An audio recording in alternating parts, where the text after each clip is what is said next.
You got to accentuate the positive. Wow, I feel good. A little bit of feel good goes a long way. You're listening to Karen Swain, teacher of deliberate creation, accentuating the positive, showing you a way to a better life. Accentuating the positive, it's not just fad, it's sanity. Who in their right mind would accentuate anything else? If you feel like that's what you want to do.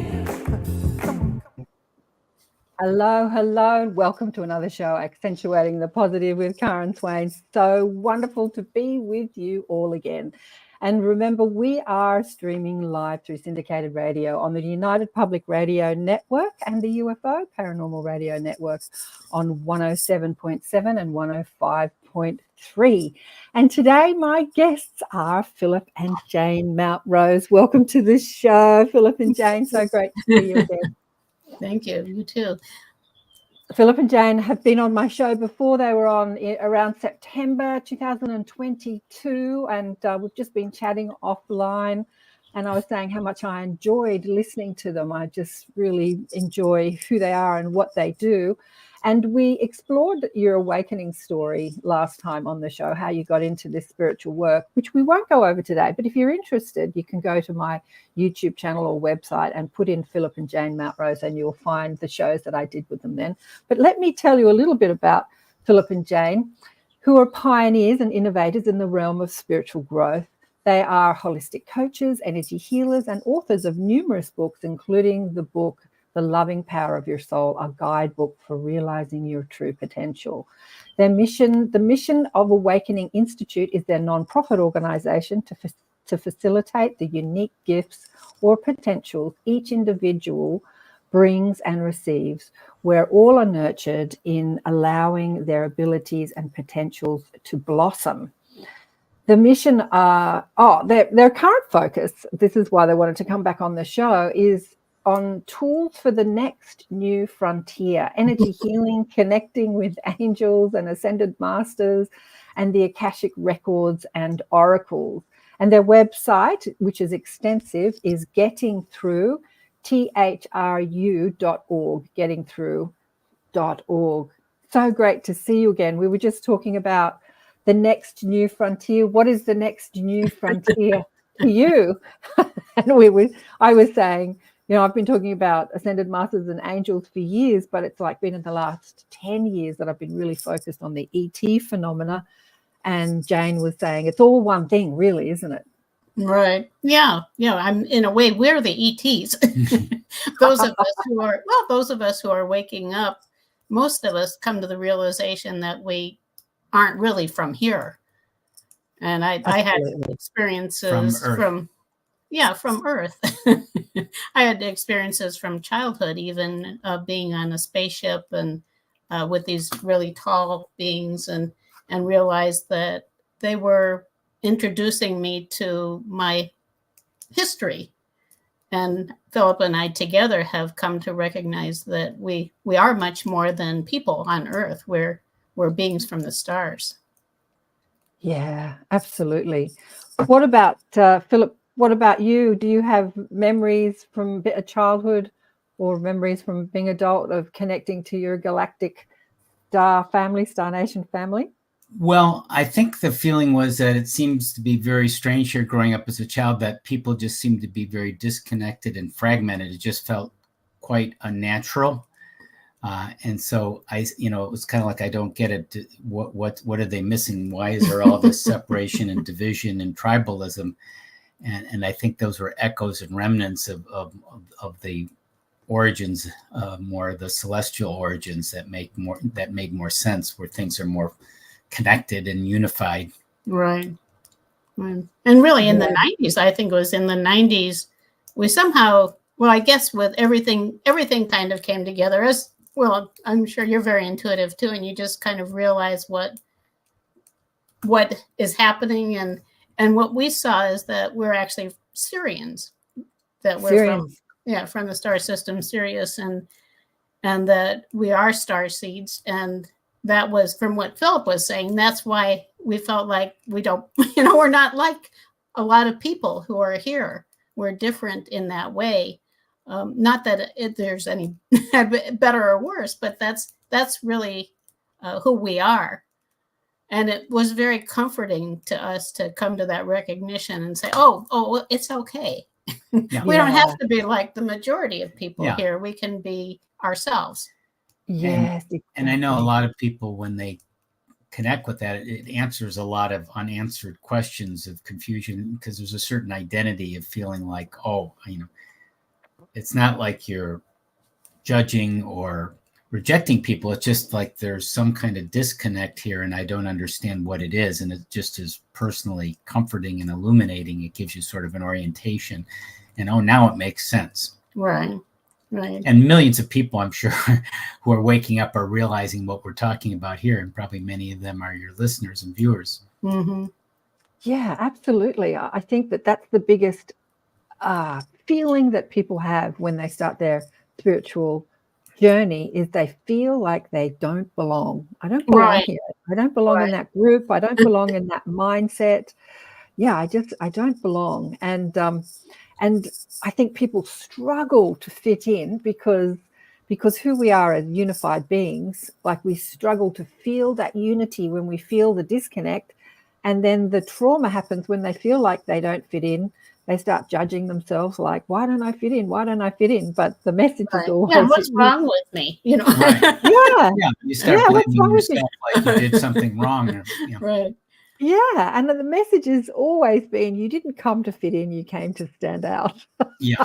And then you realize, hey, we have actually something to help the mainstream, the people that we were feeling alienated from. We can actually help them and work together with them, rather than just feel isolated and abandoned or lost. Right. Yeah. Judged, ridiculed, abandoned, lost. Yes. And yeah, what I'm finding is that, these conversations, I was contacted by a girl called Fee who lives here in Sydney, and she wrote to me in an email saying that she woke up very recently, like last year. She started in her 50s. She started her spiritual journey. Right. And it was interesting what she said. She started it through listening to podcasts.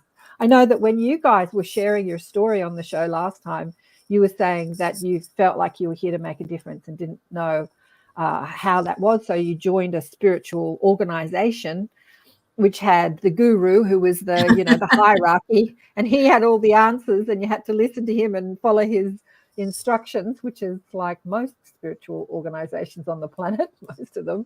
But many. If you look back actually at the mystery schools that have come through the centuries, they all focus on empowering people and not disempowering them by telling them that they don't have the truth, when we all have it. Right. So it is, so much of that is like a mystery, but it also is wonderful to be able to just live in that space. Yeah. And give up trying to do anything else. And also there is something to be said, obviously, to be in groups, and there are leaders and teachers of groups. And of course, there's this pattern. It seems to be deep in the Earth's history, and even the ETs who sort of colonized the Earth way back when, is that they are the leaders. They're dominating, they're controlling, they're setting the agendas. And so you can be in groups, but you don't have to have a guru that you have to follow. And traditional religions are really the same thing as more of these groups or cults or spiritual organizations, where there is a leader, a minister, a priest, someone who has the direct connection, and the rest of the people are following whatever that leader is telling them to do. And so that's the pattern that the new frontier we're breaking out of, and we're helping people to figure that out. Right. And I think as part of that, we really do need each other. It's not like, well, I'm just breaking out, so I'm out here kind of out in space all alone. It's like we connect with those who are like-minded and like-spirited, and then we can grow together. Well, exactly. And that's exactly what you're doing with your courses, and that's what I do with my courses and the groups as well. As I say, there was this lovely woman that said that she just woke up last year, and that she noticed that there is so many people waking up. And I thought that was a really interesting thing to say from someone who has newly embarked on their spiritual journey, and that she noticed how many people were waking up. But the new mystery schools, as you talk about, are the podcast shows, which are just huge across the spiritual podcast shows, and listening to amazing teachers like you. I think that people are waking up. She said that when she was on her journey, unlike you guys, that looked out, for some teacher and found this organization which had the hierarchy, people are looking to the internet to find information, and they're finding many teachers talk about many things. And so there's no hierarchy, because if you don't like what you say, next podcast, next teacher, next, I'm going to listen to people and have it resonate within me, rather than listening to one teacher and following, obeying that teacher. It's interesting because over the last week or so I've watched a couple of documentaries on the fundamental Mormonism cults, that people that had left the cult, and how these hideous things, terrible things happened because of that hierarchy, because there was this one leader who hypnotized everyone, isolated them, told them they were special and God's chosen ones, and then told them to go out and murder people. I meit was just horrendous. Right. Yeah, just horrendous that sort of stuff could go on. But they were documentaries, they weren't movies. So it was interesting. And as I'm watching this stuff, I'm fascinated, but I'm thinking, this happens because of hierarchy. We have to empower people and have them look within for their own authority, rather than the authority of somebody else. Right. Yeah. And it's interesting, Karen, because there is sort of in the spiritual realm, sort of a hierarchical realm of higher levels of dimensions and higher beings. But the higher beings don't think they're better than us. If you look at ascended masters, Jesus or Buddha, Kuan Yin, etc., they don't say, I'm better than Phillip or Jane or Karen. They would be our teachers perhaps, and they'd have compassion and love, and we would respect them, but we wouldn't have to, quote, obey them and follow them or be punished. Right. That's the more 3D, in a way, kind of corrupted version of someone who is you're following, who should be helping you to empower yourself, not just to follow them and do what they say for their purposes or agendas, which some of it may be very good too. It's not all bad or good, because the group we were in had some wonderful things that we learned and grow and still use and teach in our trainings, that it's quite powerful. But it was, there were other things that we learned, negative lessons, shall we say. Right. I also think, I feel, I guess think and feel, it's part of the journey for people to be in situations like that. For us, what we felt is that we believed that we had to listen to him until we understood we could find our own truth. And what we did is we left. It's kind of like we're all in this herd of humanity. And at a certain point, we decide we're going to jump over the fence and go out on our own into the wilderness. Yeah.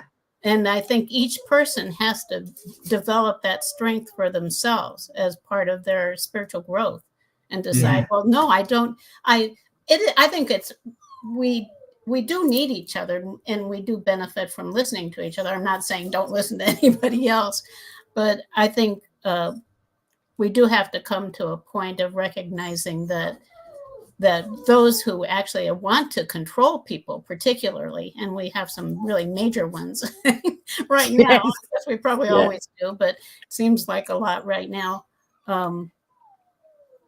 that they only have power if people give it to them. Exactly. So that's what we do. And I think you probably do, Karen, too, about helping people take back their own power. And you need to, in a way, have some kind of teacher or training or support to do that. Absolutely. So that it's not like you then figure it out all on your own and do it on your own, because you do need support. You do need a spiritual community, but not one in which you get sort of, as I was wondering, hey, am I always in this spiritual group and I can never leave, you never graduate? It's probably going to be for a certain period of time before you go on to your next journey or adventure or phase. Yeah, exactly. Like it's damned if you leave it. Right. We actually got some sorry you died letters when we left this organization. People, thinking it was like, if you leave, you actually theoretically, according to them. We never believed it. A lot of the things we never believed, and we thought, do people really believe this stuff? That do. you die a double death. In other words, you're damned. This is like your soul just is finished if you leave the organization. And people believe it.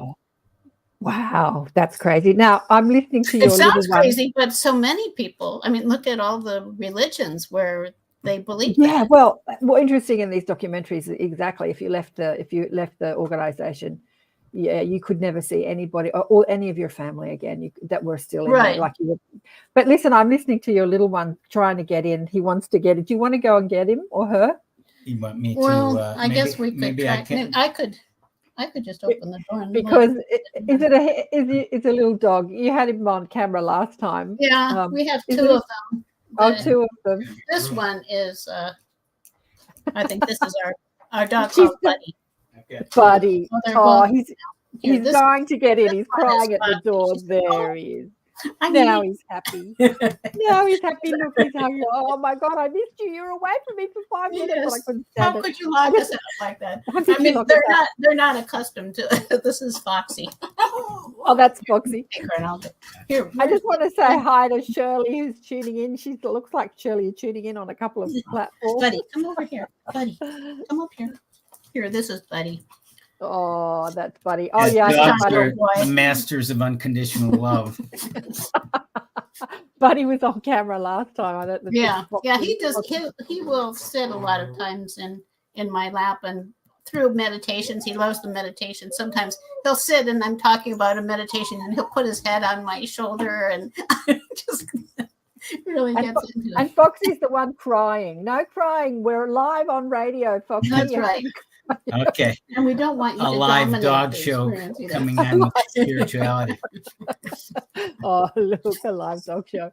So the It's new not love. frontier. This is Now we're going to have a fight. The next I'm gonna- new frontier.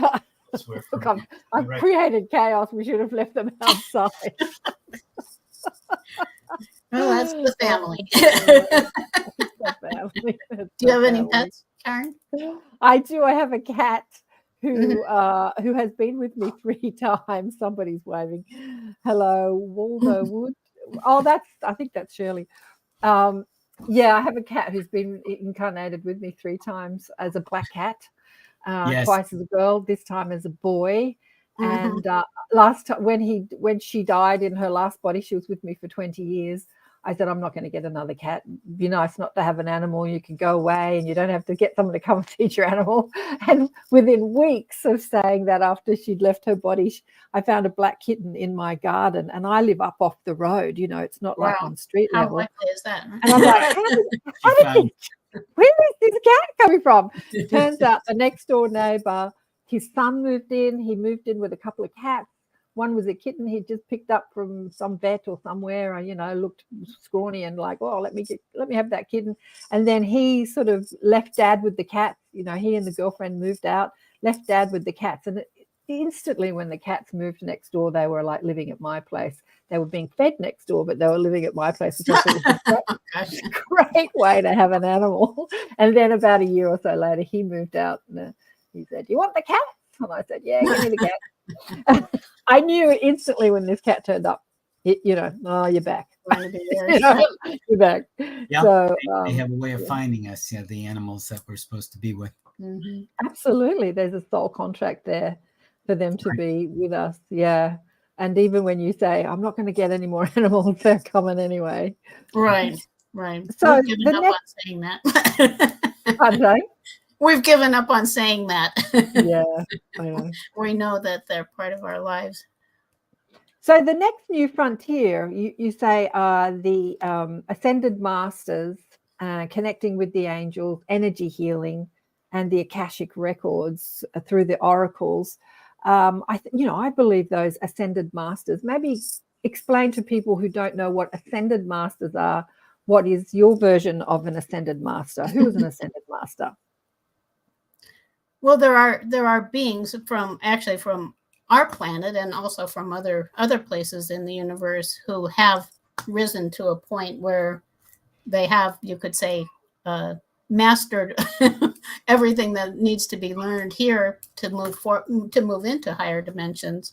And sometimes I call them enlightened masters because they aren't necessarily all ascended from Earth. They might be from Venus or from another planet, or they might be cosmic. There are many different ones. Mm-hmm. And I think we do actually, the way we look at the next new frontier is accessing our full range of resources, which includes all of these things and more. So it is, I was drawn to this quote that I wrote it down today, and I noticed there was one, you had a similar one in the introduction, and the quote, this is from Frank Herbert, who is a sci-fi writer. The mystery of life isn't a problem to solve, but a reality to experience. Mm-hmm. And I think that's what we're looking at, is this broader view of what's happening here. And there's a lot that's happening that we're not aware of, and don't even open to the possibility that this reality includes much more. Yeah. And just to add on to the Ascended Masters description, the way I understand it, so some of the Ascended Masters, just for people they've heard of or may have heard of course, Jesus, Buddha, Kuan Yin, El Morya, Serapis Bey, Saint Germain, Lady Nada, Kuan Yin, Dwal Kul, and the list, that's just a handful. So these are beings who were physical on the earth, and some of them were on other planets or places too. So someone could be an ascended master from mastering another realm from Mars or wherever too. And if you think about why we're here, why you, me are here, we're here in part to learn certain lessons, to fulfill a certain purpose. And if we were looking to reincarnate and say, well, I don't really need to go to Earth to learn that. I've kind of learned all that on Earth. I don't have to do that. I mean, I've mastered that lesson there. There's other things, because it's an endless, never-ending journey. So I would perhaps go to another realm, or just connect with people who are on the earthly plane from a different dimension, a different mystical retreat, or through channeling and other ways to help people. Yeah. Yes. Well, agreed. I think that many of the masters that we call ascended masters are these beings that are having lives in different realms, in different dimensions, and different planets. Mm-hmm. But Saint Germain. So, what do you make of Saint Germain as an ascended master? What's your idea of him? Well, to me, he's an ascended master who has had many different lives on our planet, and I have memories. I have memories personally of having been in lives where he was also there, like Avalon, the mist of Avalon, which has always been fascinating to me. I sensed that I was there several times in several different lives, and it's said, and I feel that Saint Germain was there as Merlin. You could say that El Morya was there as King Arthur, and they're different beings who come together at different times, and in powerful ways and meaningful ways. Mm-hmm. I love that. I've always been drawn to the story of Avalon. I think it's just so beautiful and charming and mystical. The Lady of the Lake, who is also the ascended goddess. She's known as the goddess Amaryssus, another ascended being. There are so many, and we have been with them. We may not know it, but we probably have been with them. And maybe because, like, if we're drawn to Jesus, and I feel like I was there when Jesus was alive also, if we're drawn to them, it may be for a reason. Right. Yeah, exactly. And we can channel them, or that's something that I like to do sometimes, or you can do automatic writing or just get messages directly from them. Saint Germain is also associated with the purple or the violet flame for healing and transmutation, and just imagining and using that in your body or your aura to cleanse and clean things and heal. Yeah. And he has role in the awakening, the awakening of humanity, I think, in the moving into the new age. The new age. Seems like he's quite active in it. Purple flame, purple rain. So a few years ago, I was running a conscious radio station that we played music, conscious music, and Prince died. Remember the rock star Prince? Right, yeah. And I was never attracted to his work. And what I want to say too is that I think that there are many, many ascended masters or spiritual masters here on earth hiding in places we wouldn't expect. You two are just doing their work and not putting themselves up on pedestals so that they can teach the work without being revered as gods. But there are a lot of ascended masters that come in to get a lot of attention and to teach the collective on a mass scale. And so they do want that attention. And one of those ways is being a rock star. So when Prince died, somebody asked me to channel him. And I said, no, I don't want to do that. I'll find somebody else that does that because I don't want to be known as someone who channels rock stars, because then everyone will want me to channel rock stars. And that's not what I'm here to do, channel rock stars. But I did find a woman who was very connected to him and channeled him. And the two of us actually channeled him. And what I found out that he was one of the incarnations of Saint Germain. And I was like, really?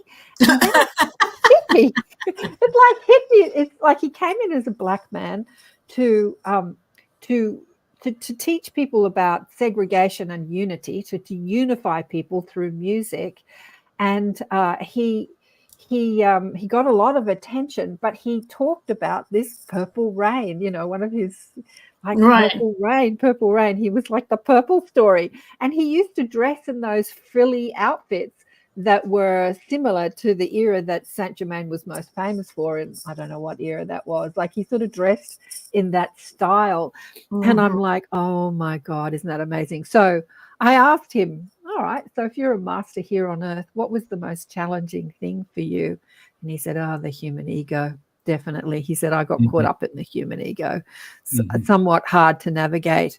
But of all the rock stars that can get caught up in human egos and think of themselves as special and better than, I think he was he wasn't quite as the others, who have a lot of sex with a lot of women and take a lot of drugs. And because he was very spiritual, he belonged to a religion, but he was quite spiritual throughout most of his life. Yes, I thought that was really interesting. What do you guys think about that? I don't have an immediate response to that. I mean, I enjoyed his music. I think he did have something. He was definitely connected with a lot of creativity. Yeah. And I think he brought, people a lot of inspiration. But I'm not a real connoisseur of him and all in terms of following his music or his life. Right. No, I have to say, until that moment, I had never paid any attention to him whatsoever. Right. And it taught me to sort of look differently at people. I didn't like his style. I didn't love his music. He's had great music, actually. But, and I just paid him no attention. And then when I found out who he was after he passed, I'm like, maybe I shouldn't, be so judgmental of people. Maybe I've got to look closer at people rather than just dismiss them because you don't like their style. You know what I mean? Like, right. Sometimes that criticism can lock you out of noticing something about someone that can be quite amazing. There's many discussions of people that lived with him that said that they often saw him floating down the hallway as if he was like levitating, not even walking. Philip's going to go check on the dogs. I think you should just let them out and let them. Yeah. So I'm going to take this opportunity to remind people that you're on the United Public Radio Network and the UFO Paranormal Radio Network. And we're streaming on syndicated radio on 107.7 out of New Orleans and 105.3 FM. And my guest today is Jane and Phillip Mountrose, who are spiritual teachers and coaches teaching people of the power of your potential. We're talking about the next new frontier today, connecting with your healing abilities and the angels and the ascended masters. We've chatted about the ascended masters and the Akashic records and the oracles. So what angels have come to visit you and what have they had to say to you? And how do you use the healing energy of the angels.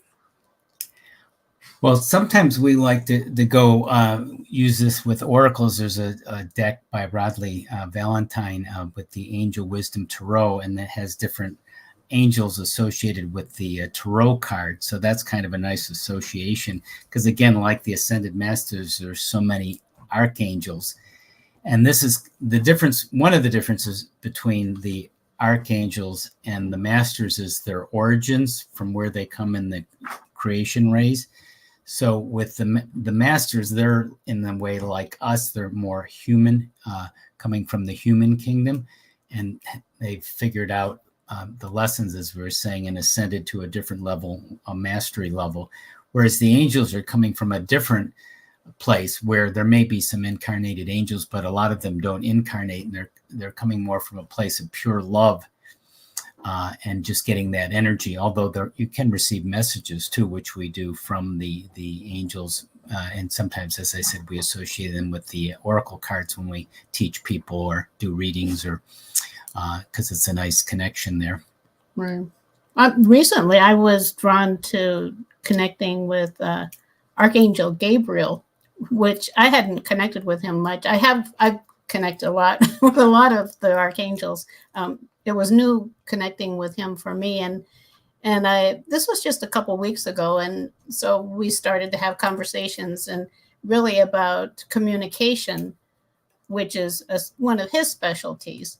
And it was interesting to me also that we, right around the same time, we entered into Gemini in the astrology, and Gemini is a lot about communication too. So I think the angels can support us in these areas that come up in our lives, that where we'd like to maybe expand our possibilities, or release. A lot of times, if there's release limitations that are dragging us down or whatever. And something else I found connecting with Archangel Gabriel is that he'll provide activations. And I think a lot of archangels they'll provide activations of energies to support you in awakening also, which is really profound. And I think, to me, very noticeable. It's not a subtle thing like, oh, I'm getting an activation of light now. It's very profound. And a large part of humanity connects or believes in angels, partly because traditional religions and the stories in the Bible and the Quran and other texts have angels and stories of them in the beginnings of histories and civilizations too. So it's pretty commonly accepted, just polls. Most people do believe in angels, and traditional people, partly because they've been told that it's there and they just believe it on faith. But you can actually have these direct experiences of the angels through the channeling, or just the feeling, and inviting them, along with the masters, inviting them to help you and connect with you and support you.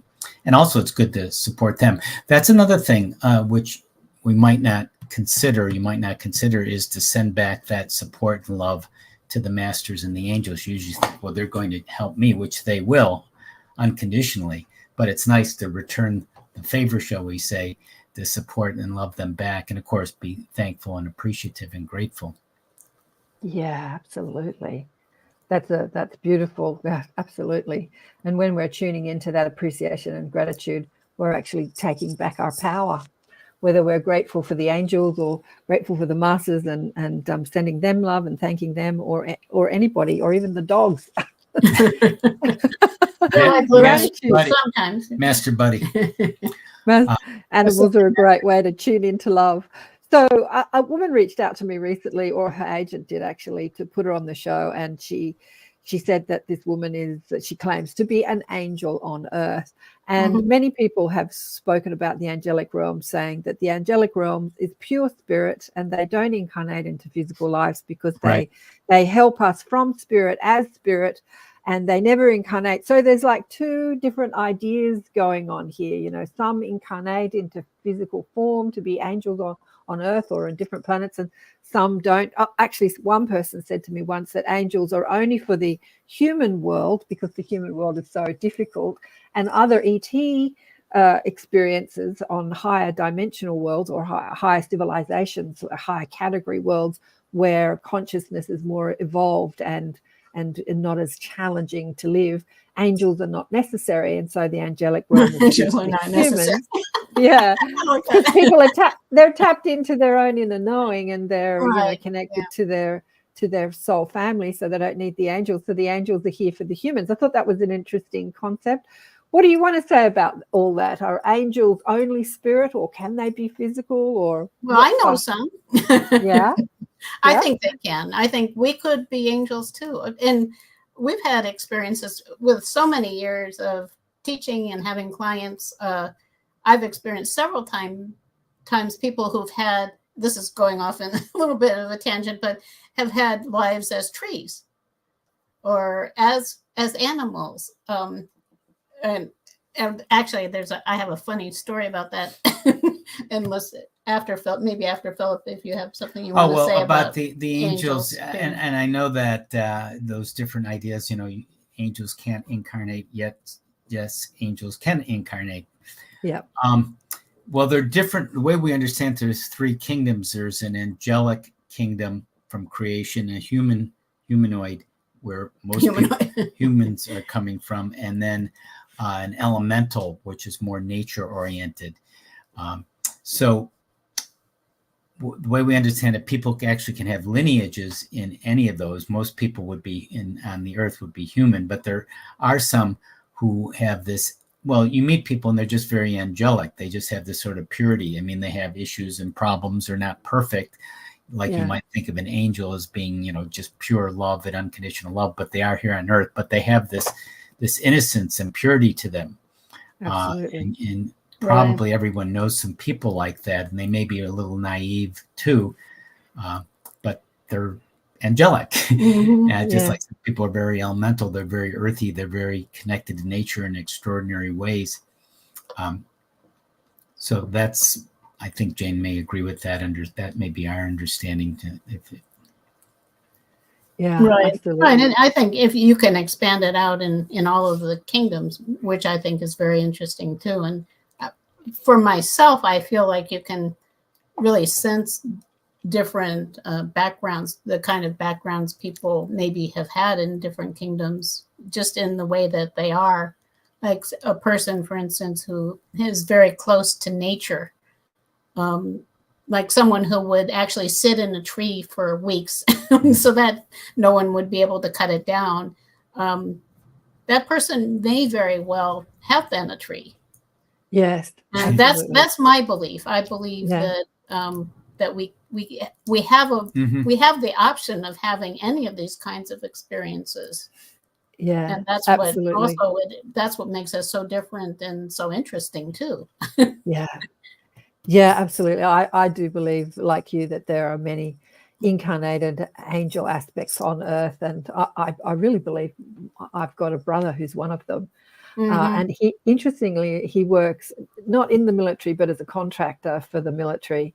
And again, when you look past your own criticism and the human ego and the human mind and look into the souls of people, there are extraordinary people all over the world doing extraordinary things. And he doesn't display amazing angelic abilities. He's just the kindest, most committed person. Yes. He's just really committed and kind, and he just has, as a little boy, he looked, I've got to tell you that he looked like one of those classic cherubs. Like, he was such a pretty little blonde, blue-eyed baby, had these really bright blue eyes, and Mum used to say that everyone used to think he was a girl because he was so pretty.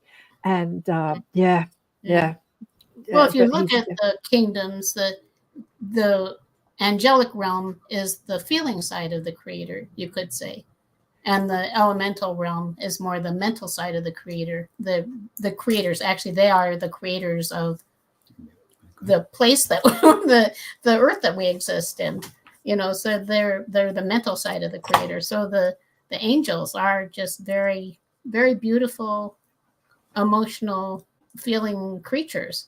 And a lot of them are in service work, like working for charities and working as nurses, and a lot of them are in service selfless Right. selfless service work. Yeah, I call those the light workers. Like I have a distinction.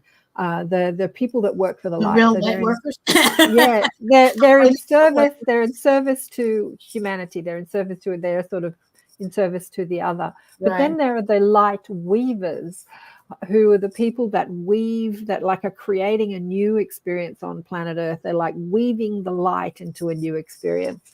And I would put you guys in that category as the light weavers, the teachers of teachers, teaching people about their power of creation, the power of mind, the power of who we are as deliberate creators, the light weavers, creating a new story on planet Earth. So there are beings that are here, a part of the show, that are here to just help, just be of service. And then there are beings that are here to change the game. Game changers, Game changers. God agents. Yeah. Right. Change Right. agents. Thought leaders.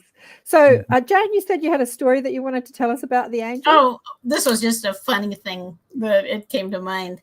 And this was some years ago. There's the, I don't know if it still exists, but there was the biography channel or the biography program or something. And so there would be biographies, a whole hour or whatever of biography of different celebrities, different famous people.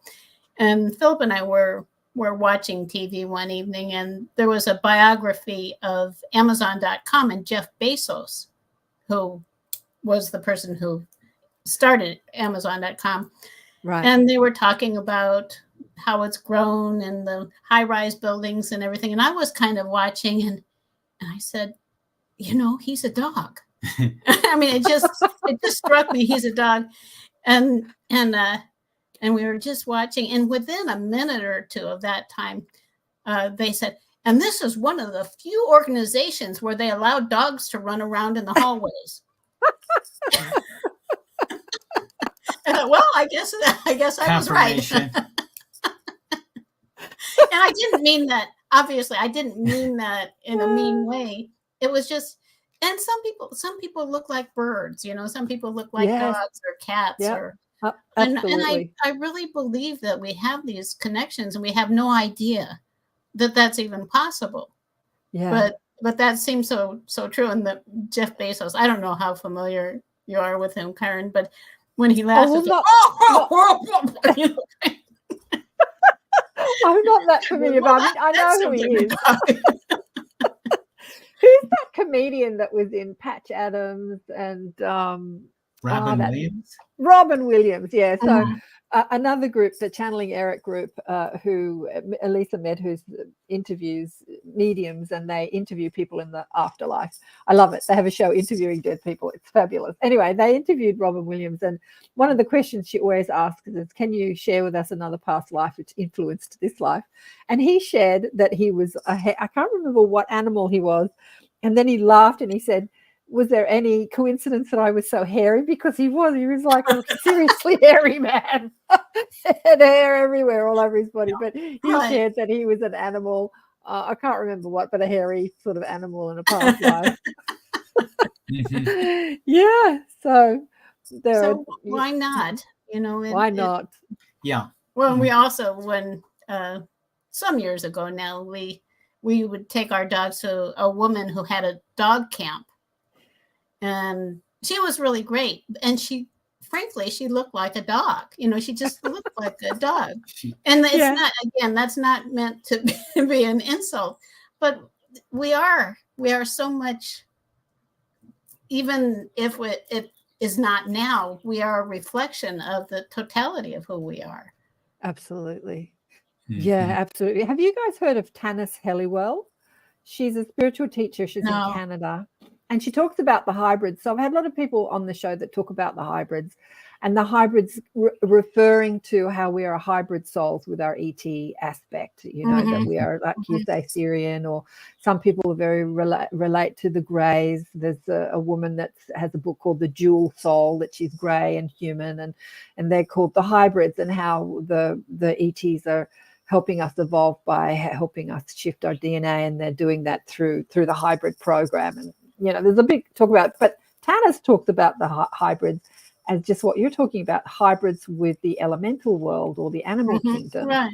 And interestingly enough, Tanis doesn't talk about anything ET related, but she's very connected to the elemental world. So she speaks with, she's written a book with a leprechaun, and the latest book that she's got out is with dragons. Yeah. She's an elemental. Originally from Ireland. She's like a tiny little thing. And and she's living in Canada now, and she has mystery schools like you guys and teaches. But what's your elemental connection? Do you have connection to your elemental aspect, either of you? Right. So we've done a lot of exploration of that in recent months or recent years here now. Not so much are aspects of us. Oh, not aspects. Were you asking about aspects of us, or understanding how the aspects relate to just our life? Both. Yeah, that's what I was answering, how the aspects relate to our life. Not that we are elementals, but just connecting with the elemental kingdom more deeply. Right. And a lot of this is where the new frontiers were now merging. Not only we talked about the ascended masters, the angels, and tools to access, but with the nature elements, the water, earth, air, fire, all around us. And it's so around us, like the fish being in the water and not realizing it in that element, that we ignore it. And so the idea is to begin to consciously awaken to it and communicate with the nature all around you. We have our yards, we have some communications with a couple of the trees, but you can go anywhere and communicate with them and just sense them any way you can with your senses. You may not see fairies or anything, or you might, but you can have a sense of them, and it makes your life much more meaningful and much more enriched and much more alive, rather than just taking things for granted and kind of sleepwalking through things. Right. Yeah. And another thing that we have been doing in recent times is connecting with the directors of the elements, which is very interesting. Like so you could say, the water element, for instance, that's one that I really have connected with a lot, that there is a director, just like there are archangels who have their specialties. For our planet, there are beings who direct each of the elements. So for the water element, it's Neptune and Lunara. And so sometimes I go to places around water, like the ocean or around a river or something, and I asked to connect to Neptune. I've actually developed quite a relationship with him. And it is really very interesting to ask how he would describe the experience of water. And it's been really very profound for me, because he talks about how the water that we see, so say I'm at the ocean, the water that is in front of me is connected to the waters all over the world. Right. And the waters that also are here evaporate, and then the clouds take them somewhere else, and it rains down. So there is a sense of connectedness of everything through water on the planet. It's just very interesting to connect with these beings and how they experience their particular element. And you can do the same thing with fire or air or earth, Pelur and Virga, the earth element. Yeah. So just different ways of connecting with what is. Even you could go from there also to the Elohim, who you might describe more as the architects of our reality. The connecting with nature, regular 3D Earth realizes that in ecology and climate change, and people are more or less aware that we're supposed to be helping the earth and stewards of the earth and working with the earth, and if not, there are serious consequences as we're facing. I think, Karen, when you look at it from this more spiritual perspective, and this is part of the new frontier, and you see them as energy beings, aliveness, more than just, oh, there's water there, there's earth there, there's air, fire, and yes, we need them, they're very important to me, but they're sort of like objects or inert things. But when you see and start to feel them and communicate them with as alive things, you're having this experience on a much more energetic, aware level, and it's more meaningful. And it's not just like I shouldn't pollute anything. Well, would you pollute? Would you throw dirt on a friend, on a human being? Would you pollute something? Would you? Well, you might, but that wouldn't be. You know that would be a real problem if you sprayed gas on someone or something. Of course, a lot of Earth is embroiled in all that. Yeah, absolutely. So the elementals, do you think that we have, we can communicate with them? So I'm just thinking about the weather phenomena, because this year the weather has been crazy across the planet, like seriously crazy. It's crazy all the time. I guess it's like, if you notice that there are bad things happening on the planet all the time, and if you keep tuning into it, you'll feel overwhelmed because bad things are happening all the time. But I think this year, it might be that I've just been noticing it, but there have been a massive floods and earthquakes and landslides and tornadoes and stuff. I don't know if there's more of it, or if I'm just noticing it. But do you think that we can communicate with the weather to sort of alleviate some of this stuff, or it's out of our control? I think it's under our control if we come together collectively. Right. The problem is that if you, for instance, see your external reality as a reflection of your internal reality, and also see it on a collective level, because like if I could be very pure in my relationship with the environment and maybe not make a huge difference collectively. But I think we have to realize that we are influencing our environment. We're creators. Yeah. We're not victims of the environment. We are creators of the environment. So where there is, for instance, storms and hurricanes and all of those things, we're not completely separate from that. We have a role in creating that. So our thoughts and feelings collectively make a difference, and that's what we're seeing playing out too. And our thoughts and feelings obviously lead to actions, and actions we've been taking. So that's what we're seeing. And on the one hand, technology, which has helped life in many ways, if it's combined with negative thoughts and feelings, then it accelerates the problem in the physical element and the nature realms. Yeah, look, there's a lot of people talking about how the weather is being manipulated by the controlling forces of the earth that are trying to get rid of humanity. Like, there's a lot of talk out there. And I think that some of that is true. I was at an oceans festival recently this year, and they were talking about cooling the oceans in northern Queensland, where the Great Barrier Reef is, because of the bleaching effects that is happening on the reef. And it's happening because the water is too hot. And so they're cloud seeding to create clouds and rain to cool the oceans. And I'm thinking to myself, that is crazy, because what's interesting is that when there is cloud, it actually keeps the heat in, and when there is clear skies, the heat rises. So anyway, but there is that technology out there that creates rain, and a lot of people are saying that that we're being manipulated, and what do you think about that? Well, if you think of a lot of ETs and beings who have lost their planets or their civilizations, it's often because of manipulation and using technology in negative ways. So it's all up to us to be good stewards, and as Jane was saying, working more collectively. So, and we can only do what we can, like what you're doing on your podcast here, and what we do in our life. That's all we can do, and hope for the best. And you'd think with a lot of forces helping us that we're going to get to the new frontier intact. But there's no guarantees, because it's in the past there have been, quote, failures, and then new things arise and emerge. Yeah. Well, with a lot of the conversations I have on the show, they talk about how we're not stewarding the earth properly, and that the earth is rebelling. Mother Gaia herself is rebelling. And that the weather phenomena is just all part of her balancing her energy, balancing her body, because we're so out of balance.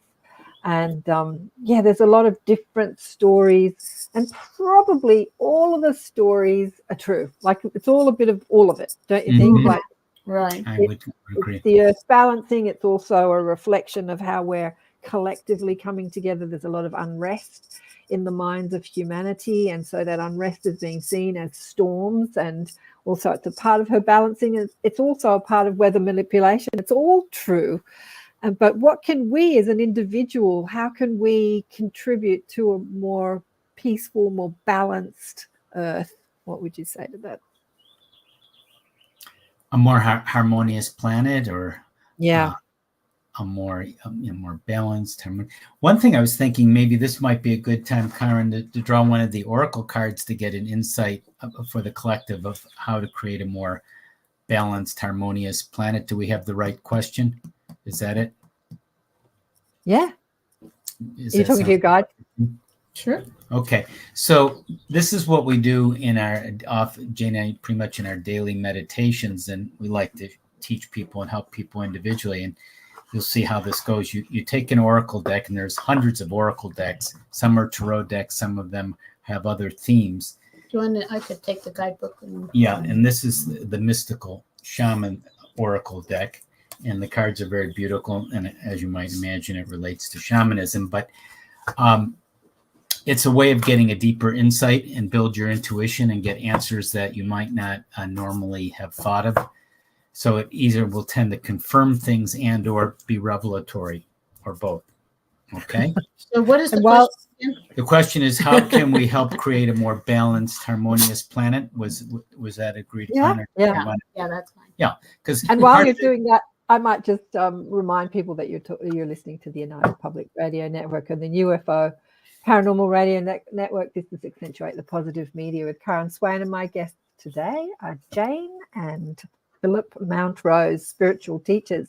And we're also going to go into the Akashic Records, which is something else that I wanted to ask you about, the Akashic Records for Earth. Like we all talk about, we have our own Akashic Records, which is the library of our, who we've been in different dimensions and different planets in different past lives. But there would be an Akashic record for Mother Gaia herself. That's another question. But yeah, right. for the card. Yeah, for the collective. Yeah. So, and we might even, after this reading, part 1, part 2 might be going into the Akashic Records with what we're about to discover. So we're going to get it individually. People watching, listening will get a sense. We'll describe the card too, because I know some people don't have visuals, I would imagine. Who are that'd be great. They're beautiful cards. Absolutely. Yeah, they are beautiful. This is the back of them. So you pick intuitively the card that's answering the question, how can we create a more balanced, loving, harmonious planet? So, okay. So, okay. Just got a little tingle there. It's called the giveaway. Giveaway. Beautiful. So there's a brief, a small guidebook, small reading. Jane, did you want to read the meaning of it, or I can read it? Yeah. Go ahead. The giveaway is the gift you offer to life without attachment, without expecting anything back. You can only give what is truly yours: a smile, a nod of encouragement, a gentle touch, and a kind word. This is not giving to others what you no longer want, like a sweater that no longer fits, but gifting that which is most precious, your authentic love and genuine feelings. So the picture, the image on the card, and the giveaway card is, it looks like a woman, sort of androgynous, almost angelic, reaching up to the sky with different orbs and globes or planets. It's a rather mystical picture, as a lot of them are in this deck. So the giveaway. So you have the card, and part of it may relate to the listener, or all of it, and the picture might trigger something. I'm kind of explaining how you can use oracles, and you feel perhaps in your heart, and then you let your intuition speak about what that means for you. And maybe we could each have a turn of speaking, but I'll just start. And when you're giving things away just purely altruistically, without wanting to get anything in return, that's, as we probably know, is the highest form of giving. So I think that to consider it practically, obviously we, at least most people, maybe some saints can't give away everything without, expecting something, having a livelihood and exchanging things and so forth. But the message I'm getting is, part of your life perhaps daily, I would say, I'm feeling, is to devote as a practice to give away something purely out of love and help and joy. To help them, yeah. And it could be something very small. It could be a smile. It could be a kind word to something. It could be picking up some trash along the way. Yeah. So that was my initial take on it. Well, I felt similarly, feeling also that it is about having a broader view beyond, it's like beyond what I want for me, or Yes. even I want for Phillip and me and our family or the dogs or whatever. Exactly. It's like, Yeah. how can I express what I really want for the planet, for our environment, for humanity as a whole? And I think that's what I felt it was asking is how can you just do those things that you feel are right on a larger scale beyond what's going to benefit you most? And it might not even be what benefits you most. Like for a company that is spewing fumes into the air all the time, it might not benefit their company most to stop doing that, but it would benefit humanity as a whole. How can we look at life in that way as part of a larger being, really, that we're part of a larger collective? What are you picking up, Karen, on this card? Oh, I'm just thinking it's such an important message. I mean, it seems like a simple little message, but it's like when you think about planet Earth, how all of us, most people, everything they do to get something. Like you go to work to get money, to pay the bills. And a guy reached out to me recently, like, I just get these spam emails. Well, they're not spam. They're people wanting, like, let me show you how to be a top-ranking speaker, and I'm going to teach you how to be a speaker so that you can make lots of money. This energy of like everything you do is because you're going to get. Like you're going to get money, you're going to get fame, you're going to get success. It's hideous. It's like a hideous energy, but it's the sort of default energy on Earth. And people don't realize that there are laws in place, like the law of attraction. And when you put something out altruistically, when you put out love, when you put out service, it comes back to you. So you don't need to you don't need to sort of intellectually think about how what you do is going to get you something. There are a lot of people, teachers that start podcast shows because they think if I put my face out there on YouTube, then people will see me and then they'll see what I do and then they'll pay me. Like there's that energy. I remember being on one person's I was on a woman's podcast show who was an amazing spiritual teacher, and she was interviewing people. She was interviewing me. And I said, look, who are you and what do you do? And I said, why are you doing this podcast show when you've got so much to teach and give? And she did it for that reason, so that I can get exposure, so that people, but she was a terrible host. I mean, because she didn't talk about herself at all. So you had no idea who she was. So her venture to put her face out there to get more clients was not working for her. And she contacted me and she said, I listened to what you say, and I'm not putting up the interview I did with you because I'm really going to focus on putting myself out there rather than interviewing people. But yeah, there is a law in place that says what you give, you receive. When you give, you receive. Mm-hmm. So if you're giving in that energy of I'm giving purely because it feels good to give and I want to give because we are one, there's a law in place that just all comes back to you. Yeah. So you don't need to sort of buy into this. How do I get energy? How do I get? So it's an alignment thing you're talking about. So people are listening. I mean, there's nothing wrong with being very successful in your podcast or popular in if you have a business, you want it to be successful, of course. I think it may go back. Part of the answer too is Karen, is the purpose. Like your purpose is, what do I really enjoy doing? What can I really serve people with? What am I good at that I really enjoy that would help other people? And I'm doing it for that. And when you're doing that, it comes out naturally. It doesn't mean you don't want to have a successful business or a successful podcast. And we teach a lot of people who take our coaching and healing training that, yes, maybe they want to be more of a coach or healer, but they need to support themselves and their family. So they can't just do that and start from scratch and not pay the bills. So they work for whoever to pay the bills, and they may be okay or may not even be that crazy about it, but they're doing their purpose on the side avocationally. And that's what Jane and I did years ago. She was an architect. That's how we started. I was an educator, and we just kept doing these things we loved on the side. And eventually they were successful enough that we didn't need to be architects and educators for a while. We just sort of shifted over. So you need to do it obviously practically, because some people might hear it sort of either or. I'm either, doing everything I love and doing everything in spirit, and it's all going to work out. And that can be a little idealistic and impractical.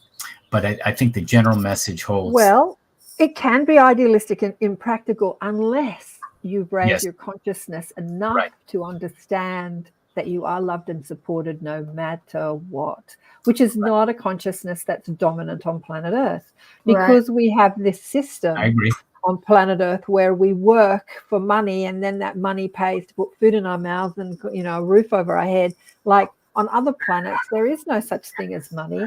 Yeah. There is this collective idea that we've transcended that whole model, but we can transcend that model while being inside the model, but it does take trust and faith and conscious raising and understanding. Though so many religions says God loves you unconditionally, and how many people really are, like my Catholic sister-in-law, who's always stressing and worrying about everything, and yet she's so staunchly Catholic. And I said to her, doesn't it teach you in the Catholic religion that God loves you unconditionally? And she goes, yes, it teaches me that. And I said, come to think of it, why don't you believe that then? And she said, what do you mean I don't believe it? And I said, well, you stress and worry about everything. If you were unconditionally loved and supported by the universe or your God, then you wouldn't need to stress, right? And she's like, oh, shut up. Shut up and go away. You're making my head hurt.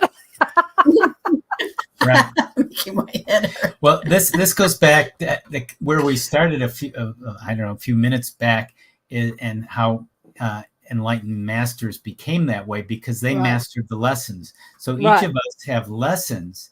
Those lessons are places where we don't feel unconditionally loved. We feel hurt. We feel undeserving. We feel something's wrong with us. And that's what we're here to figure out. And it started in this lifetime and probably carried over from previous lifetimes. And that's what we're here to figure out. So it is a journey. It's not for most people just doing one thing and now I'm in the unconditional love and I'm in the giveaway and everything is flowing. But that's why to me, the message is just work more in that direction. It's sort of like the idea of the 10% tithing idea, that give part of yourself just unconditionally to your life every day, to other people, to doing things out of joy and without. I remember listening to a podcast show.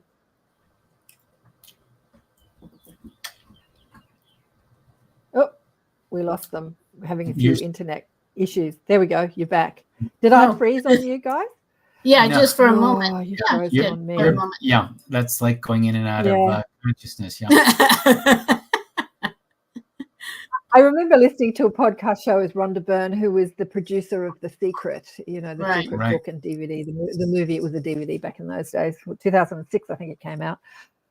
And she was talking about making The Secret. She said she used The Secret to make The Secret. So the television station down here that she said she came up with this idea. I want to make this documentary about The Secret. I read this book, yada, yada. They gave her a little bit of money. They said, yeah, go for it. And then she started production and she realized it was going to take a lot more money. So she got investors on board. And as she was in the middle of production and she needed a lot more money, like millions of dollars, and she didn't know where it was going to come from. So she said, I'm going to use The Secret to produce The Secret. And instead of feeling the energy of the lack of the funds to finish the project, what she did was she went to her bank account and took out cash and then went through the streets giving cash out to anybody to evoke that feeling of generosity, to evoke that feeling of abundance. And rather than feeling the lack of the money, to feel that she is supported by the universe and that there is abundance and that she can live in abundance. So how am I going to do that? I'm going to just willy-nilly give money away, not necessarily to poor people, just to people in the street. And I thought, wow, that was such a great story. But yeah, she ended up getting more investors. And so now she'd spent millions of dollars making this movie, and she needed to recoup the money to pay back the investors. And then the Australian television station said that they weren't going to air it because they thought it was woo-woo crazy crap. And until networks it are was still pretty aired, much in the same place, at least in the United States. There's very few things outside the box. I mean, if they talk about new age things, they just dismiss it as craziness. Yeah, I think that is changing. I've seen definitely on Australian mainstream. Well, that's television. good. It's things are really it's slowly. television. It's slow. But one of the contracts they had with her, until it aired on Australian television, she could not sell the DVD. That was the contract, right? And so they had to fulfill their contract, and they did have to air it. So they aired it at 10:30 at night, a year, like right up to the last minute that the contract ran out, a year after the DVD was made. So she couldn't sell the DVD, or we don't have DVDs anymore, but in those days she couldn't sell it in Australia. So what we were doing, I was working with a guy, we were importing them from America and selling them for about $50 each, and we couldn't get enough of them. But anyway, the story was that it sold, became like viral, and she recouped her money and 10 times more. So yeah, she used the secret to create the secret, and that's what she's teaching, and you're teaching, and I'm teaching, and that when you evoke the energy that you're looking for, it all falls into place rather than trying to make it happen. Yeah. Right, and that's where it's good to connect with masters and angels too, just for support and going through it, because the external world may not change immediately. In fact, it probably won't in many cases. So that's sort of a test of faith. Yeah. You need to go through that and say, are you going to still be in the same reactionary place, or are you going to change internally, even though the externals have not changed yet? Yeah, exactly. Well, let's get into the Akashic Records. I'm just looking at the time. It's running out. How do you guys connect to the Akashic Records?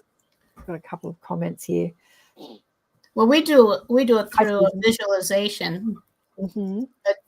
I know that some people do it with a prayer. There are different ways of doing it. I've actually come to a place when I first connected with the records, and what I was told was that I was connecting in the 6th dimension, and it was a library. Yeah. Just with books all around. And the one thing that was interesting, that was different than the normal library, was that there was no roof, and all I could see above me was the stars. So I was there for a while, connecting with the records and asking questions and getting responses. And then I went back one time, and I was in a different library, which I took to be the 8th dimension. And it was a much larger space. The books were smaller. The bookcases were smaller, and they were further away, and there was much more of that sky above the universe, all the stars and planets. And I was there for a while, and then I was told that I could go one more step higher and go into the 10th dimension, and that it would take a little effort on my part energetically to be able to rise to the place where I could actually hold that frequency. So I did that, and I ended up in a place, which is where I go now, where at first, actually, the books were the shelves and books were still there, but they were way far away, like a mile away or something. and everything, it was like the whole universe was all around me. That was mostly what was there, is all the stars and the planets and everything. And then eventually the books disappeared. So now where I go, it is not like a library. Yeah. I can call on the record keepers to ask questions, but I call it now my heavenly home, and that's why I go to just make those deeper connections, whatever they are. So it's like connect with masters, and sometimes beings will show up, like spaceships. I'll see spaceships, and like Commander Ashtar. Are you familiar with Commander Ashtar? Yeah, absolutely. So he came. Different ones have come.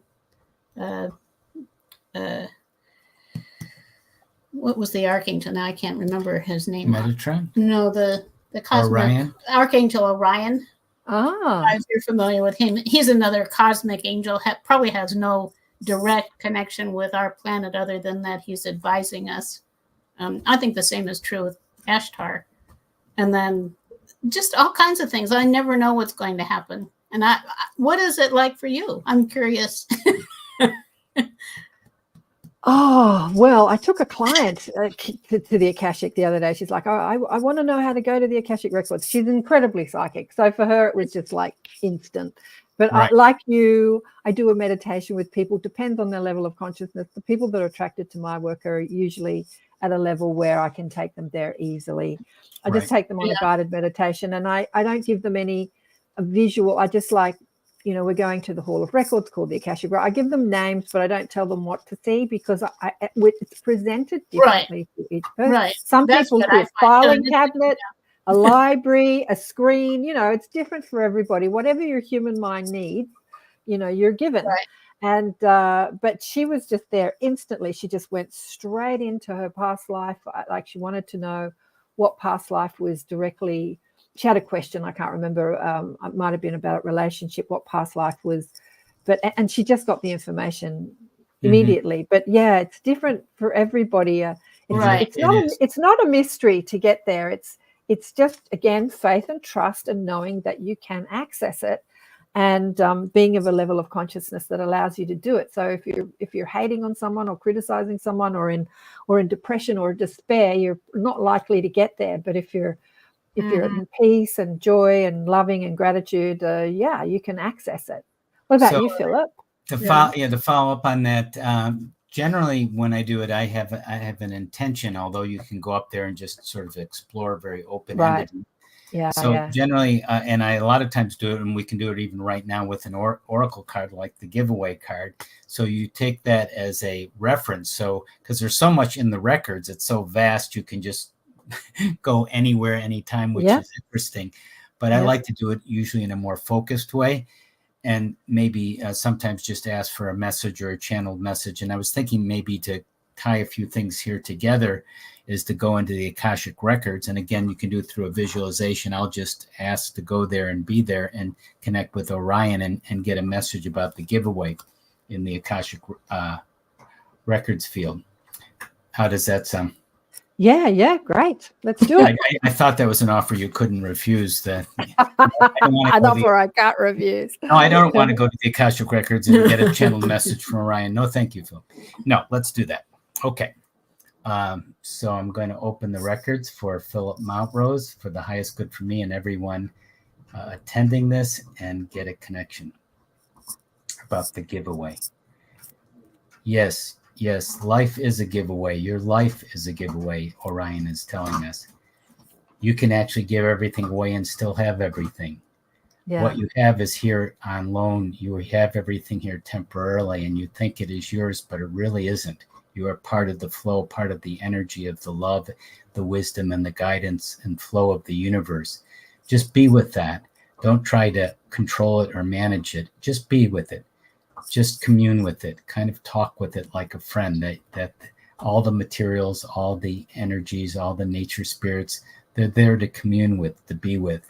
And when you look at your life more as a giveaway, that it's been given to you and you are passing it on and paying it forward and flowing with it, life becomes more magical and mystical, and much more can happen that will be, we think, deeply gratifying to you, and it will help other people as well. So realize that you have an inexhaustible amount to give when you do it from your heart and your spirit, not from trying to get or trying to please everyone or trying to be something. Just be yourself, and when you are yourself, you are connected directly with the universe and God and source and the cosmic heart that's beating within the universe and within each of you. With much love, Orion, we love you.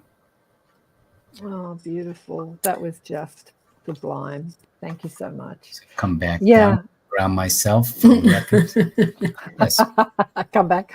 Oh, that was beautiful. I think, we've got to listen to that. I'm going to take that out, make it as a little sound bite. Got to listen to that over and over again. Yeah, I had Belinda Womack on the show a few years ago, Channels the Angels, and she was saying that we were talking about who are the archangels. You were saying Orion, but she was always saying Mother Gaia is also an archangel. Mother Earth herself is the consciousness of Earth is an archangel.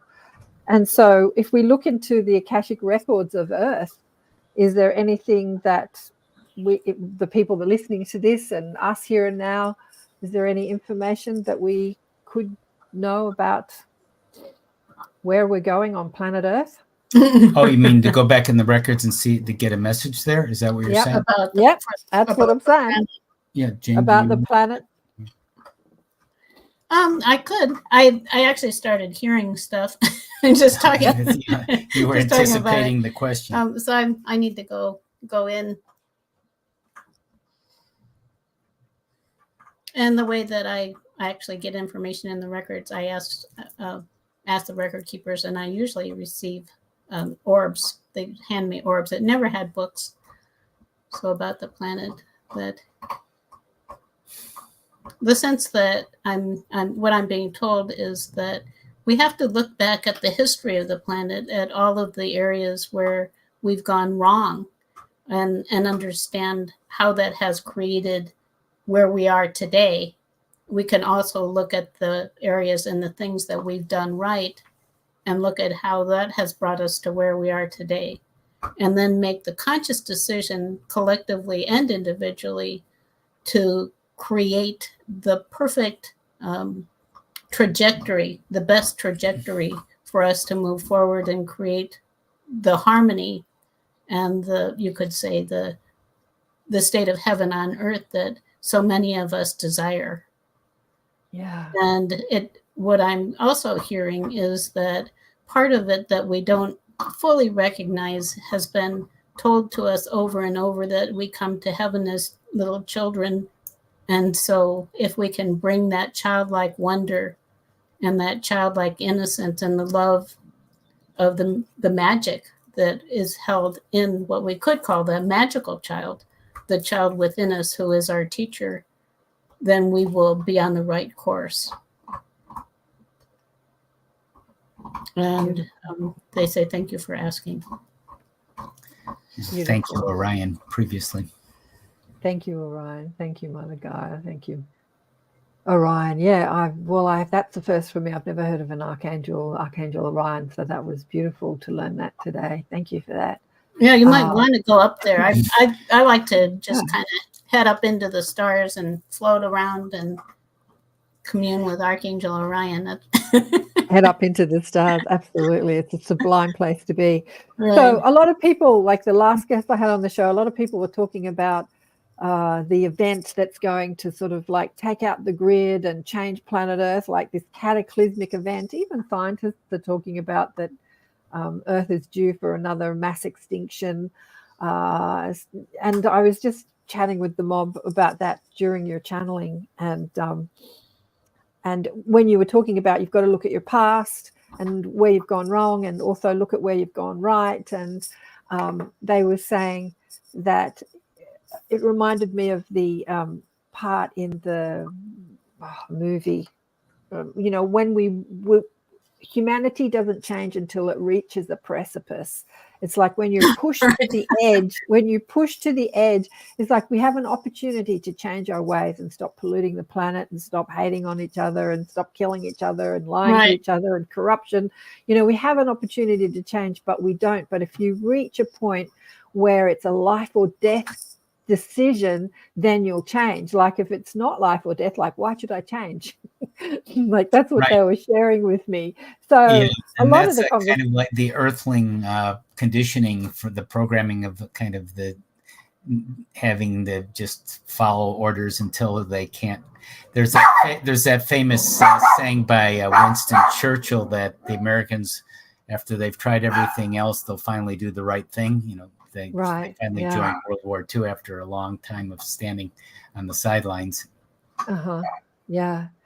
So with the trajectory of where planet Earth is going, as I said, one of the guests says that, there's this cataclysm going to happen. And then many of my guests say, no, we're, enough people, there's enough light weavers and light workers and starseeds and wanderers on the planet that are changing the consciousness. So we're on a good trajectory for moving into a new stage on planet Earth without necessarily going through too much cataclysm. What do your guides say about that? Well, the thing that comes to me is don't look where you don't want to go. if we're creators, we need to be focusing on that. Right. If we want to create heaven on earth, how can we play a part in that? Right. Yeah. So just put out the future that you want with the idea that it is a possibility. I mean, you can't deny that it's not possible that a cataclysm might come. But like you were saying earlier, that's the way I sort of see it, as things are getting to these dire endings. Maybe that's the time when people are really going to more collectively shift. Yeah. That's what Yeah. we're hoping on, without knowing the future is not set in stone. Well, that's what I thought. When the narrative is that unless we change, the Earth's going to die. I mean, that puts that pressure on you to make a shift, to make a change. What's that movie about the ETs that come to Earth to save planet Earth? And in doing so, Keanu Reeves was in it. The Day the Earth Stood Still. The day the Earth stood I'm still. not sure I saw that. He's the ET and he's going to kill all the humans to save the Earth, right? And he goes to see this. He goes to see Phillip and the Orion. He goes to see this this professor who says, "Don't give up on humanity now. It's only at the precipice that we change." Yeah, it's a great scene in the movie, and I'm thinking that when the narrative is that the Earth is going to die unless we change, maybe that does force corporations and people that are just making too much money out of doing the wrong thing, maybe that does force them to change because that's the narrative. Yeah. Hi. Yeah. Few people saying some lovely things. There are many of us healers. We're healing the collective, helping humanity to reach past the tipping point. Cataclysms doesn't resonate with me. Doesn't resonate with me either, Susan, I have to say. Right. Me neither. Yeah. We were in California in the 90s when people were saying California was going to fall into the ocean. People were leaving and moving. And people did actually leave. Yep. Stayed absolutely. 40 years ago here in Sydney, they were moving away from the coast because there was a great tsunami going to wipe out the east coast of Australia. And they were, putting cans in their pantries and moving up to the mountains. Like 40 years ago, that was happening here in Sydney. And I live on the coast. And I just say, well, is the tsunami going to wipe out the coast? It's going to take me with it. I'm not moving. We've got a couple of minutes to go. Oh, okay. Before I know it goes quickly, doesn't it? And what do you want to say to people before we finish the live? You mean in terms of a general message, or a message, or what you're doing, or what we're doing? Yeah, we'd like to. We have like a free gift for people watching, which I think they might enjoy. We call it a spiritual resource kit, where there's a special aliveness checklist, an excerpt from our newest book, Awakenings to Your Magnificence, and an EFT and energy healing holistic EFT tapping video, Happy Tap. So, and they would find that on our website. A shortened URL to get there is tinyurl.com/spiritual-kit, tinyurl.com/spiritual-kit for their free exclusive lightworker healer, energy healer resource kit that they can use. Beautiful. And Jane, any messages for people before we go? We've got 2 minutes left. To me, the solution is so simple. If we just all were vibrating love, if we just could make our decisions from love rather than fear, and if we could look at what's best for the whole and just do what is really truly right, things could change almost in an instant. Yeah. And it's just up to us to make the decision. Well, I'm going to be part of that change. I'm not going to look where I don't want to go. I'm going to look at creating a loving world where everyone's honored and nurtured, and we live happily ever after. Yeah, as much as possible. I think rather than resisting the narrative that we don't buy into or we don't believe, it has a purpose. Like that's what I got during your channeling. That narrative has a purpose to help people change if they believe that there is an endpoint. But if you don't want to buy into that narrative, you honor it for the purpose that it has and focus on where you want to go. And thank you so much. And thank you so much for having us back on, Karen. Really enjoy your work and what you're doing and being with you and being with your audience. Well, thank Oh, you. likewise. I love you too. I remember last time I had you on the show, I was just like, oh, I love these two. These guys are great. So thank you again. It's been really beautiful. Thank you. Bye for now. Bye-bye. What am I doing? Where's the... Oh, here we go. There we go.